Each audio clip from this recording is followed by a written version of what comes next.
આમ આદમી પાર્ટી સમગ્ર ગુજરાતમાં પરિવર્તન લાવો ખેડૂત બચાવ યાત્રા કરી રહી છે। ત્યારે આ યાત્રા હવે જામનગર પહોંચી છે, જ્યાં એક સભા યોજાઈ હતી। આ સભામાં આપના પ્રદેશ અધ્યક્ષ ઈસુદાન ગઢવીએ ભાજપ પર આકરા પ્રહાર કર્યા હતા। સાથે તેમણે ખેડૂતોના હિતની વાત કરી હતી। તેમણે કહ્યું હતું કે ભાજપ ખેડૂત વિરોધી સરકાર છે। નમસ્કાર, હું છું ચંદ્રિકા પુત્રી નિરાલી।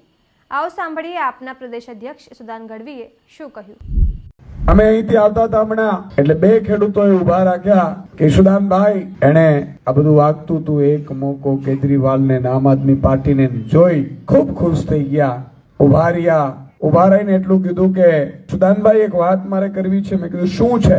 મને કે યાર ભાજપે ત્રાસ વર્તાવ્યો છે, ભૂંડનો ત્રાસ નથી ને એટલો ભાજપનો ત્રાસ છે। આ વાત સાચી છે? મને ખબર નથી સાચું છે। મેં કીધું પણ થયું શું? મને કે અંગ્રેજો જે રીતે આપણે સાંભળ્યું છે કે અંગ્રેજો જે રીતે ઉભા ખેતરોમાં પડતા હતા, આખલાઓ ઉભા ખેતરોમાં લીલાછમ ખેતરોમાં પડે, એવી રીતે આ ભાજપ પણ થાંભલાઓ લઈને ઉભા ખેતરોમાં પડે છે અને અમારા કતલ કરી નાખે ને એવી સ્થિતિમાં આવીને ઉભા રહી ગયા છે। અમારે મરવું પડે એવી સ્થિતિમાં ભાજપ પણ લઈને આવી ગયા છે। આ વાત સાચી છે? આ વાત સાચી છે? અને કે કોઈને પણ પૂછવા જઈએ ભાઈ શેના છે, એટલે મિત્રો પોલીસના ધાડા ઉતરી જાય કે ખબરદાર જો આ કંપનીઓને કહેશો તો આ કંપનીઓ અમારી માય બાપ છે, માલિક છે, આ દેશની માલિક છે। કોન્ટ્રાક્ટરો તો કે માલિક છે, કોણ છે? તો ભાજપનો નેતા છે। આજે તો તમારા ખેતરમાં થાંભલો નાખે છે, કાલે જરૂર પડી તો દસ્તાવેજ કરાવીને પણ વયો જશે। આ ભાજપનો નેતા છે, આને કઈ નહીં કહેવાય। આટલું બધું ત્રાસ થવા માંડ્યું મિત્રો। હજી પણ આપણે ગામડામાં 50% લોકો એમ કહે કે આ ગામ તો ભાજપનું છે, ત્યારે આ ધરતી માર્ગ આપે ને તો હમાઈ જવું જોઈએ આપણે હવે। અને આપણે સમજણ નથી પડતી કે શું છે। જે ખેડૂતના ખેતરમાં ઉભા પાકમાં થાંભલાઓ નીકળે, પવન ચીકડીઓ નીકળે, અને બાજુનો પાડોશી હોય આખી જિંદગી એકબીજાએ બીડી પીધી હોય, સાથી હાંકતા હાંકતા, ટ્રેક્ટર હાંકતા હાંકતા ચા પીધો હોય, અને પેલાના ખેતરમાં આવે થાંભલો એટલે હામું જુએ અને ગામડા બાજુ પોતાના ઘર બાજુ મારી મારે એના ખેતરમાં છે। આપણે કઈ ચિંતા નથી। હા હા આ ઘર કલયુગ આવે સાહેબ। તમે વિચાર કરો આટલી હદે, અને કોઈ 25 ખેડૂતો ભેગા નથી થતા કે ભાઈ આના ખેતરમાં કેમ થાંભલો નાખે છે। અને નેતાઓ ભાજપના જે જિલ્લા પંચાયત જીતી ગયા, તાલુકા પંચાયત જીતી ગયા, ધારાસભ્યો, સાંસદો, મંત્રીઓ જાણે એના મોંમાં મગ ભરાઈ ગયો હોય ને એમ બોલે જ નહીં। તમે જઈને કહો કે સાહેબ આ રજૂઆત છે, ઉભા ખેતરોમાં થાંભલા નાખે છે કંપનીઓ વાળા, પોલીસ વાળા આવીને ઉભા રહી જાય છે, પોલીસ અમને હેરાન કરે છે, તો શું કે ખબર? વિકાસ થઈ રહ્યો છે। હા વિકાસ, કારણ કે એના ભાણિયાનો ભત્રીજાનો કોન્ટ્રાક્ટ છે ને, એક થાંભલે 1 કરોડ રૂપિયા મળે છે ને, એટલે એનો વિકાસ થઈ રહ્યો છે। તાળી પાડો કોઈ મૂળ।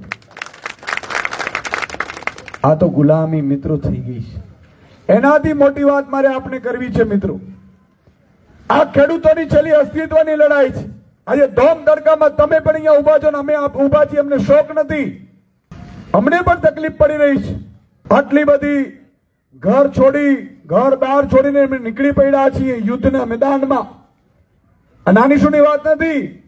ગામમાં ભાજપનો કઈક નાનો બાગડો હોય ને એની સામે કોઈ બોલતું નથી ને અમે મોટા બાગડા અમે ભીડ ભેડી છે। વિચાર તો કરો કેટલી જોખમ લઈને નીકળ્યા છીએ। કોના માટે? ખેડૂતો માટે, ગરીબો માટે, વંચિતો માટે, શોષિતો માટે, મજૂરો માટે, શ્રમિકો માટે, મહિલાઓ માટે। તો શું કામ આ પરિસ્થિતિ આવીને ઉભી રહી છે? તો મિત્રો એક દાખલો મારે આપવું છે। રાવણ છે ને, રાવણ ખરાબ નહોતો। તમને એમ થાય આવું ઈસુદાનભાઈ રાવણને હારા કહે છે? રાવણ શરૂઆતમાં સારો હતો, રાવણ શિવ ભક્ત હતો, રાવણ ભક્તિ કરતો હતો, પણ રાવણની સતત સત્તા રહી એટલે રાવણ રાક્ષસ બની ગયો, અહંકાર આવી ગયો। અરે કોણ છે આ દેવતાઓ, કોણ છે આ ગ્રહો? મારા ડોલીએ બાંધી દો, પવનને કહી દીધું કે હું કહું પછી તારે વાને એને ચાલવાનું।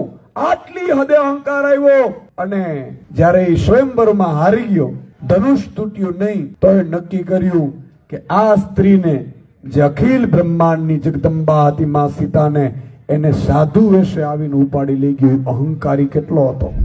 તમે આ વિશે શું વિચારો છો કમેન્ટ કરીને જણાવો. અત્યાર માટે બસ આટલું જ.